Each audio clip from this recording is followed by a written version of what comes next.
하나님, 제대로 빗질도 못하고 세수도 못하고 그렇게 앉아도 늘 마음이 편안한 나의 하나님, 있는 모습 그대로 모두 다 아시는 주님, 편안한 옷을 입고도 이 새벽에 주님 앞에 앉아 있을 수 있는 이유는 하나님이 나를 사랑하시기 때문입니다. 하나도 예쁜 구석이 없을 우리의 모습인데, 우리의 삶인데, 그래도 이글거리는 사랑의 눈빛으로 우리를 보아주시고 받아주시는 주님께 감사와 찬송을 올려드립니다. 이른 새벽 늘 나오던 그 발길대로 오늘도 주님 전을 찾은 성도님들이 있습니다. 코로나 바이러스로 인해 끊어졌던 발길인데 이제는 다시 열린 이 길이 도리어 감사합니다. 그전에는 그저 내가 결정하면 얼마든지 교회에 나올 수 있는 줄 알았습니다.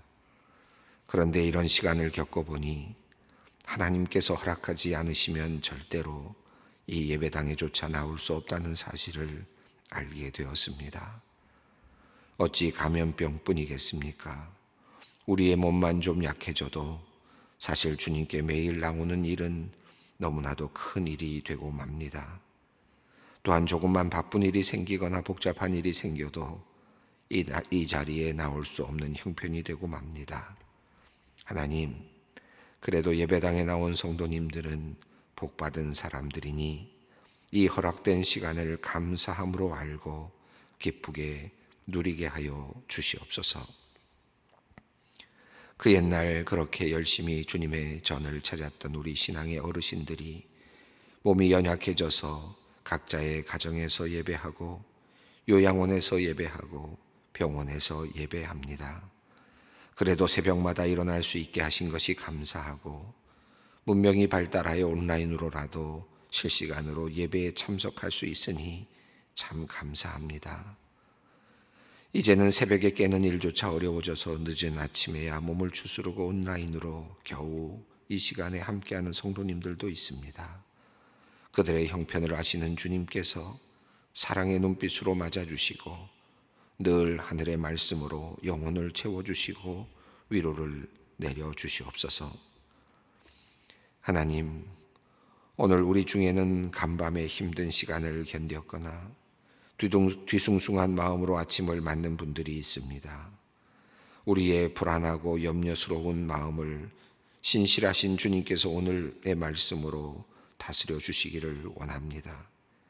또한 오늘의 찬송과 기도로 우리의 마음을 진정시켜 주시기를 원합니다. 오늘 하루 신실하신 하나님께서 우리와 동행하시며 한없는 자비로 우리를 덮어 주시옵소서.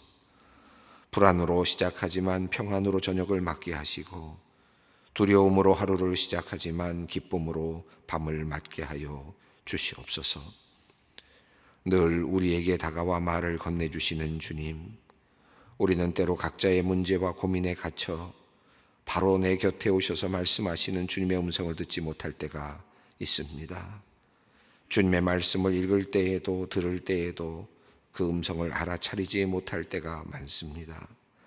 하나님, 이 시간 성령께서 우리의 귀를 열어주시어서 때로는 맑은 물처럼 웅장하고 때로는 세미한 바람 소리처럼 잔잔하게 우리의 중심을 울리며 다가오시는 그 주님의 음성을 듣게 하여 주시옵소서.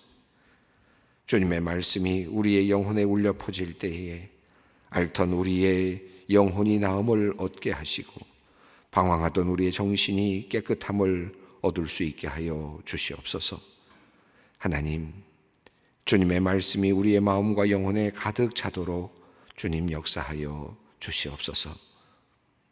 하나님, 우리의 가정과 교회, 사회에 수년째 아니 오랫동안 누적된 갈등과 실타래처럼 얽혀 방치된 문제들을 봅니다. 도저히 해결할 수 없을 것 같은 마음에 포기하고 싶은 마음이 들 때가 많습니다. 이미 오래된 문제라 해결할 수 없다며 손 놓아 버릴 때도 많습니다. 문제가 크게 드러나면 희생양 찾기에 바쁘고 남의 허물을 말하기에 바빴을 뿐 진정 문제를 가슴에 품고 울며 기도하지 못하였습니다. 주님, 이 시간 우리의 마음과 영혼에 닫힌 눈을 열어 주시옵소서. 우리의 죄, 우리의 허물을 보게 하시고 애통하는 마음을 주시옵소서. 하나님께 기도하는 것을 멈추지 않게 하시옵소서. 하나님, 그리하여 하나님과 함께 놀라운 기적의 역사들을 만들어가게 하여 주시옵소서. 온 세상 만국을 다스리시는 하나님, 우리 조국 대한민국을 위해 기도합니다. 나라를 사랑하며 나라를 위해 목숨을 바친 수많은 믿음의 선배들을 기억하며 지금까지 대한민국을 지켜주신 하나님께 감사를 드립니다. 하나님, 이 보배로운 나라를 물려받은 우리가 이 자유와 번영이 거저 얻은 것이 아님을 깨닫게 하시고 감사한 마음으로 더욱 나라를 사랑하고 이 나라를 위해 마음과 뜻을 모아 가게 하여 주시옵소서. 대한민국의 지도자들에게 진정으로 조국을 사랑하는 마음을 허락하여 주시고 모든 산적한 문제들을 잘 조율해 나갈 수 있도록 지혜를 부어 주시옵소서. 자유와 민주, 정의의 가치가 드높은 대한민국을 지켜가게 하여 주시옵소서. 하나님, 오늘은 소망 장학생 장학금 수여식이 있는 날입니다. 많은 학생들이 장학생 지원에 엄중한 과정을 거쳐서 소망 장학생을 선발했습니다. 이들을 각별히 살피시어 학업에 진전과 성취가 있게 하시고 무엇보다 각자의 영역에서 하나님 나라의 비전을 품는 인재가 되게 하여 주시옵소서. 장학금을 기탁해 주신 분들을 위해서도 기도합니다. 고 김수길 장로 장학금과 신하정 장학금을 기탁하신 우리 믿음의 가족들을 기억하여 주시고 그들의 소중한 뜻이 교회를 통해 이루어지게 하여 주시옵소서. 오늘 교회 학교 학생들과 대학 청년들이 온라인으로 겨울 수련회와 성경학교에 참여합니다. 작은 화면을 통해 참여하지만 생명력 있고 운동력 있는 하나님의 말씀이 크게 경험되어지게 하시고 새롭게 시작하는 학교 생활과 만남에도 복을 더하여 주시옵소서. 선한 일꾼으로 성장하게 하시며 이 시대와 이 세대 앞에서 빛과 소금의 역할을 충실히 감당하는 주님의 자녀들 되게 하여 주시옵소서. 준비하고 수고하는 모든 교육자들과 선생님들의 헌신이 복되게 하시고 감사와 기쁨의 열매를 허락하여 주시옵소서. 이제 말씀 앞으로 나아갑니다. 생명의 주님, 이 시간 우리의 가란 심령의 담비와 같은 말씀의 은혜를 부어 주시옵소서. 우리 주 예수 그리스도의 이름으로 기도드리옵나이다. 아멘. 오늘 주시는 말씀 사도행전 25장 6절로 12절 말씀입니다. 사도행전 25장 6절로 12절 말씀 함께 봉독하도록 하겠습니다. 베스도가 그들 가운데서 8일 혹은 10일을 지낸 후 가이사랴로 내려가서 이튿날 재판자리에 앉고 바울을 데려오라 명하니 그가 나오매 예루살렘에서 내려온 유대인들이 둘러서서 여러 가지 중대한 사건으로 골발하되 능히 증거를 대지 못한지라.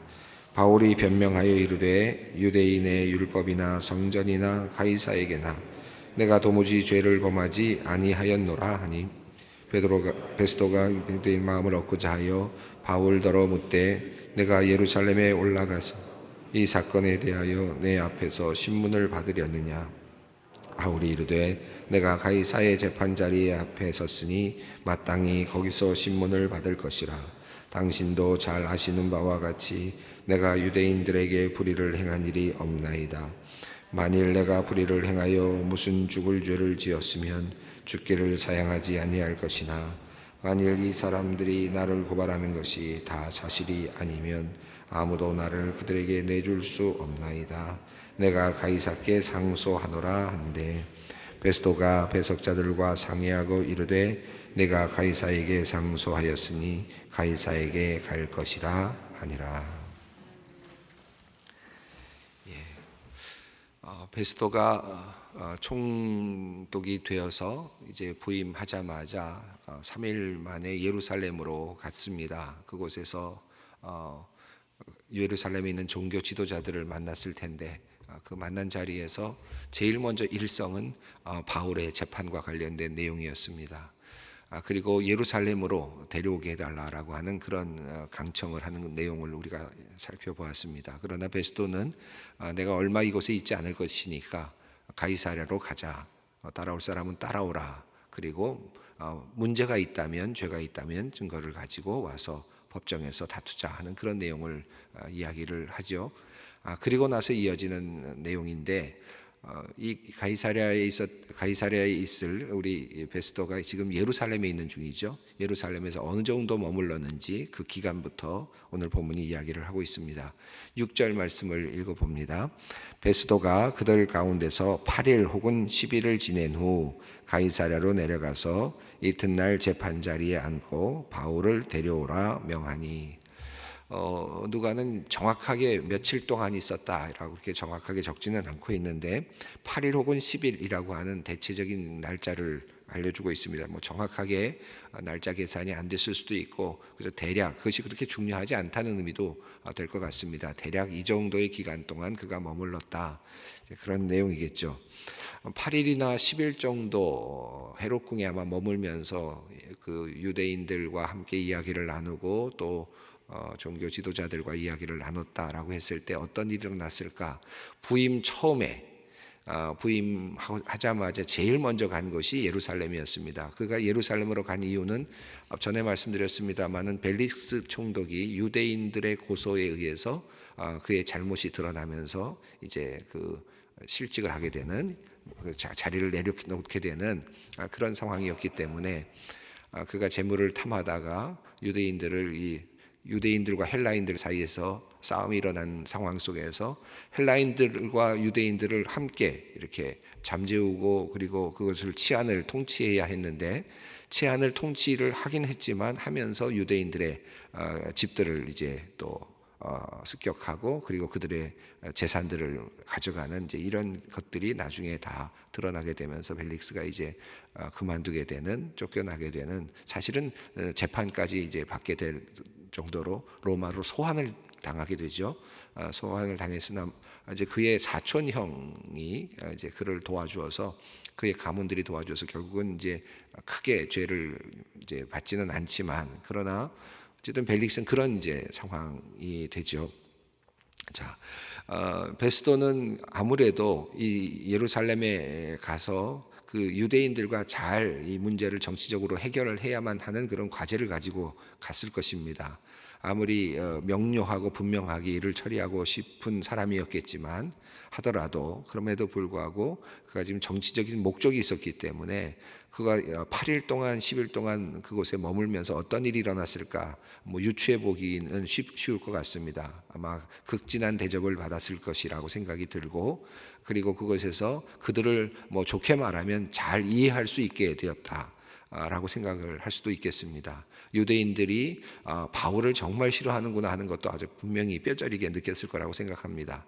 벨릭스가 분명하게 앞서 있었던 총독이 분명하게 바울이 무죄라는 것을 알고 있었음에도 불구하고 유대인들이 무서워서 유대인들의 마음을 얻고자 해서 그를 내보내지 않았다는 표현이 나왔었는데 그만큼 바울이라고 하는 것은 어찌 보면 뜨거운 감자와 같은 그런 존재였다라고 할 수 있겠습니다. 그러니까 내놓지를 못하고 있었던 것을 이해했을 거라고 생각합니다. 벨릭스가 왜 그렇게 했구나 하는 것도 알게 되었을 것입니다.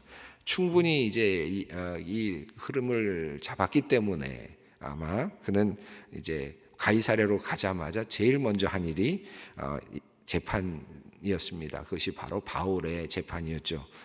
그 유대인들이 그렇게 계속해서 종용했을 거라고 생각하고 이 문제를 풀지 않으면 안 된다라고 하는 아마 그런 압력이 계속되었을 거라고 생각합니다. 자, 베스도는 이제 8일 혹은 10일을 그곳에서 머문 다음에 유대인들과 어느 정도의 교감이 일어났다고 볼 수 있겠고 그리고 가이사랴로 이제 내려갑니다. 자신의 근무지로 내려가서 이튿날 가자마자 재판 자리에 앉고 바울을 데려오라고 명령했습니다. 이 베스도의 입장에서는 부임하고 나서 첫 번째 재판이죠. 첫 번째로 하는 재판이 되었습니다. 그것이 하필이면 바울의 재판이었고 유대인들의 어떤 마음을 사기 위한 정치적인 재판으로 시작이 됩니다. 당연히 정치적인 재판이 되다 보면 구분 잣대를 들이댈 수밖에 없었을 것입니다. 자, 이런 상황이 이제 시작점입니다. 바울을 데려오게 되죠. 자, 7절 말씀을 읽습니다. 그가 나오매 예루살렘에서 내려온 유대인들이 둘러서서 여러 가지 중대한 사건으로 고발하되 능히 증거를 대지 못한지라.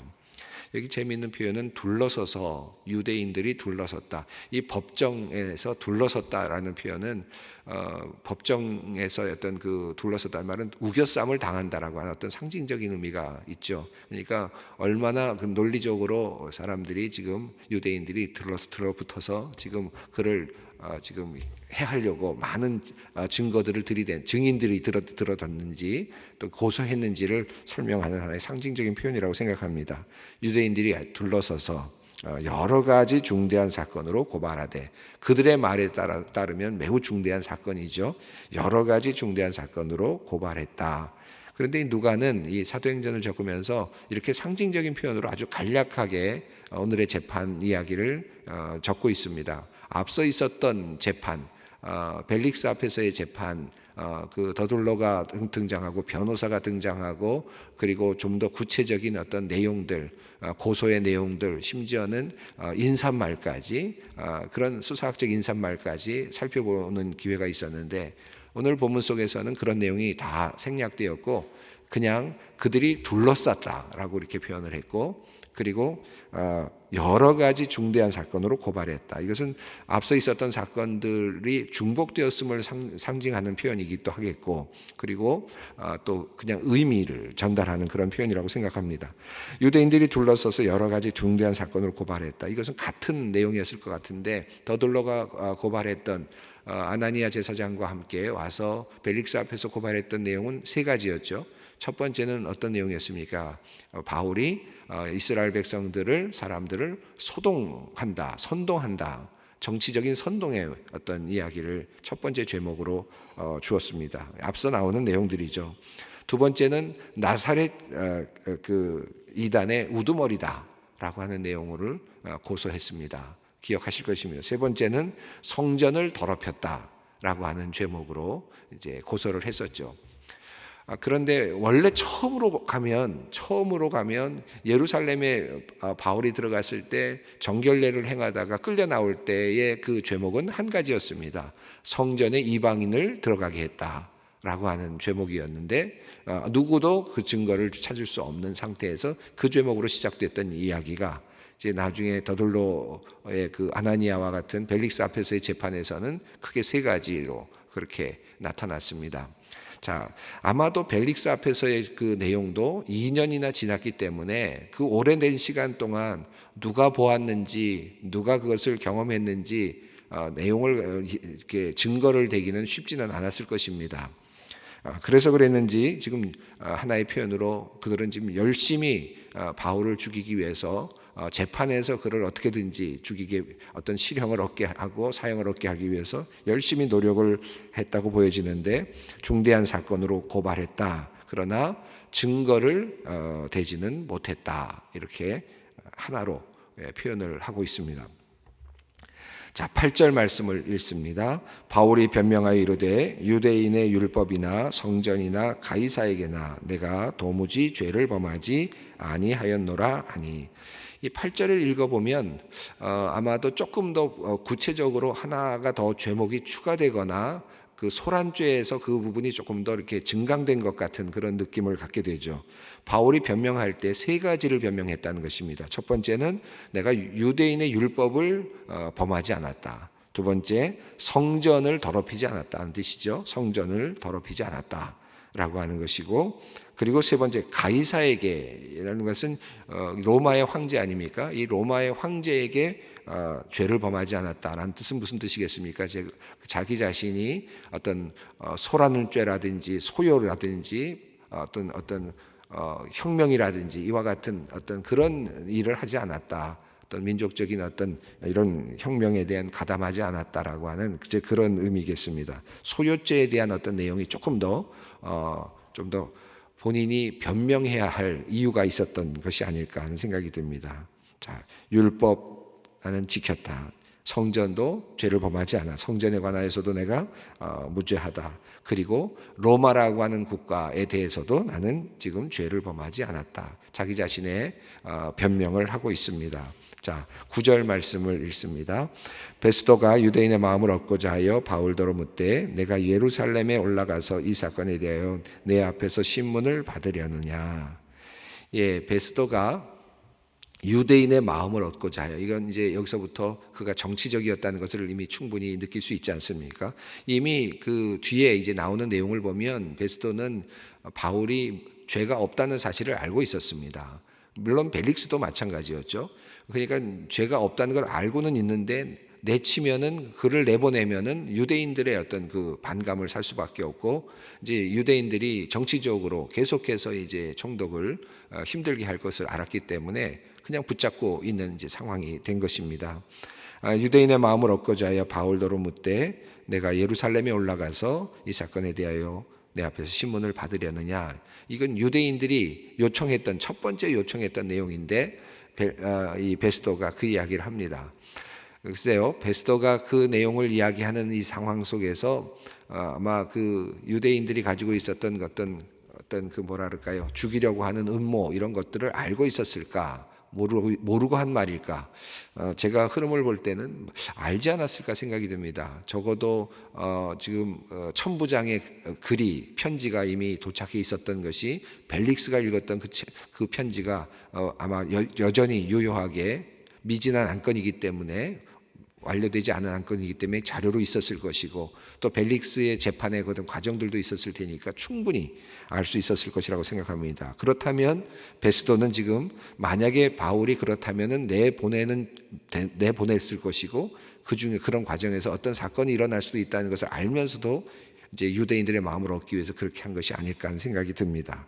자, 여기 이런 위급한 상황이 되었을 때 또 베스도가 스스로 내가 예루살렘에서 재판을 받아라, 그리고 내가 글로 가서 재판하겠다라고 말하면 가능한 것이잖아요. 이런 상황 속에서 바울은 이제 마지막 카드를 꺼내 듭니다. 10절 말씀입니다. 바울이 이르되 내가 가이사의 재판자리 앞에 섰으니 마땅히 거기서 신문을 받을 것이라. 당신도 잘 아시는 바와 같이 내가 유대인들에게 불의를 행한 일이 없나이다. 이 전문적인 말로 프로카티오라고 하는 이제 용어가 있는데, 그것은 이제 상소 권리라고 합니다. 이 로마에 있는 특별한 법인데, 로마 시민들이 어떤 속주에서 지내다가, 어떤 여러 장소에서 지내다가 법을 재판을 받을 일이 생겼을 때 재판의 과정이 불이하다고 생각되거나 또는 재판의 결과가 받아들이기 어렵다고 생각했을 때 상소할 수 있는 권한이 있었습니다. 그 상소할 수 있는 권한이 있는데, 그 상소할 수 있는 권한은 무슨 글로 써서 내는 것이 아니라 재판 중에 회중들이, 사람들이 보는 앞에서 큰 소리로 이 가이사에게 상소합니다라고 이렇게 외치는 것이었다고 합니다. 그래서 카에사렘 아펠로라고 하는 말을 하게 되면 그것은 즉각적으로 이제 상소권을 발동하는 이제 그런 일이 있었다고 해요. 그래서 나는 가이사에게 상소한다, 카에사렘 아펠로라는 말을 이제 사용하면, 그러면 이제 거기서부터는 모든 재판이 중단되고 이제는 가이사에게 보내야만 되는 이제 그런 상황이 되었다고 합니다. 물론 이 지금 그 내용을 지금 오늘 본문이 우리에게 알려주고 있습니다. 지금 바울은 상소권을 사용하면서 가이사의 자리에 내가 가겠다라고 이야기를 합니다. 11절 말씀입니다. 만일 내가 불의를 행하여 무슨 죽을 죄를 지었으면 죽기를 사용하지 아니할 것이나, 만일 이 사람들이 나를 고발하는 것이 다 사실이 아니면 아무도 나를 그들에게 내줄 수 없나이다. 내가 가이사께 상소하노라 한데. 자, 여기서 그가 이제 프로카티오를 사용하는 것입니다. 상소를 했습니다. 12절 말씀입니다. 베스도가 배석자들과 상의하고 이르되 내가 가이사에게 상소하였으니 가이사에게 갈 것이니라 하니라. 이제 가이사에게 갈 것이다라고 이제 베스토가 그것을 이제 받아들이게 되는 것입니다. 그 당시에 가이사 황제는 누구입니까? 여러분, 그 악명 높은 네로입니다. 네로 황제가 지금 즉위하고 있는 그런 상태인데요. 지금 현재 지금 대략적으로 이 시기가 59년경으로 우리가 지금 판단을 하는데 54년부터 68년까지가 네로의 그 치세입니다. 그러니까 한 중간쯤 초기라고 볼 수 있는데 네로는 그 당시에 우리가 지금은 아주 악명 높은 그런 왕으로 알려져 있지만 그러나 초기에는 아주 좋은 또 탄탄한 또 치세를 자랑하기도 했었다고 합니다. 그래서 54년에 부임해서 59년 지금 이 시점까지 지금 바울이 경험하고 있는 이 시점까지 지금 그 네로는 상당히 아주 괜찮은 지금 정치를 해나가고 있는 또 그의 스승인 그 세네카의 도움을 받으면서 아주 잘 정치를 해나가는 그런 과정 중에 있었다고 알려져 있죠. 나중에 이제 변화가 되는 것은 지금이 59년인데 지금 여러분이 있는 이 지금 사도행전의 이 자리가 59년쯤 되는데 나중에 이제 로마 대화재가 일어난 해는 64년이고 그리고 이제 65년에 세네카를 이제 죽이게 되고 하면서 결국은 이제 폭정으로 끌고 가게 되고 결국 68년에 결국은 이제 반란에 의해서 결국은 이제 죽게 되는 이제 그런 네로의 이제 일생이죠. 지금 그 네로에게 가겠다. 지금 이렇게 이야기를 하고 있습니다. 하나님께서 이제 23장 11절에서 사도행전 23장 11절 앞서서 그 감옥에 있을 때 그가 어려움을 당하고 있을 때 하나님께서 그 곁에 오셔서 서셔서 바울에게 말씀하시기를 로마에서도 내가 증언을 해야 하리라 말씀하셨던 그 하나님의 예언이 이제 이루어지게 되었습니다. 그런데 그 앞서 있었던 자기의 소원은 내가 후에 로마도 가야 될 것이다. 난 로마 가겠다라고 했었는데 그 가려고 했던 그 바울의 소원도 이루어지게 되었습니다. 다만 그는 이제 법정으로 그리고 죄인의 입장에서 판결을 받기 위한 그런 자세로 로마로 가게 되는 것입니다. 하나님의 역사가 이제 이렇게 이루어지면서 로마로 이제 전도하러 가게 되는 물론 이제 뒤에 조금 더 내용이 좀 더 있습니다만은 그런 이제 과정이 이제 출발점이라고 할 수 있겠습니다. 하나님의 역사는 또 이렇게 이루어지네요. 우리가 생각하지 못했던 일들이 계속 이어지지만 그러나 하나님의 역사는 계속되고 있습니다. 그가 쓸 수 있는 최소한의 방어권을 사용함으로써 결국은 로마로 가게 되는 그런 상황입니다. 끊임없이 다가오는 옥죄어오는 그런 세상의 권력의 힘 그리고 사탄의 영의 어떤 끊임없는 도전, 공격 그러나 바울은 끊임없이 방어해 가면서 지금 하나님의 의를 이루어 가고 있습니다. 함께 기도의 자리로 나아가겠습니다. 하늘에 계신 우리 아버지, 아버지의 이름을 거룩하게 하시며 아버지의 나라가 오게 하시며 아버지의 뜻이 하늘에서와 같이 땅에서도 이루어지게 하소서. 오늘 우리에게 일용할 양식을 주시고 우리가 우리에게 잘못한 사람을 용서하여 준 것 같이 우리 죄를 용서하여 주시고 우리를 시험에 빠지지 않게 하시고 악에서 구하소서. 나라와 권능과 영광이 영원히 아버지의 것입니다.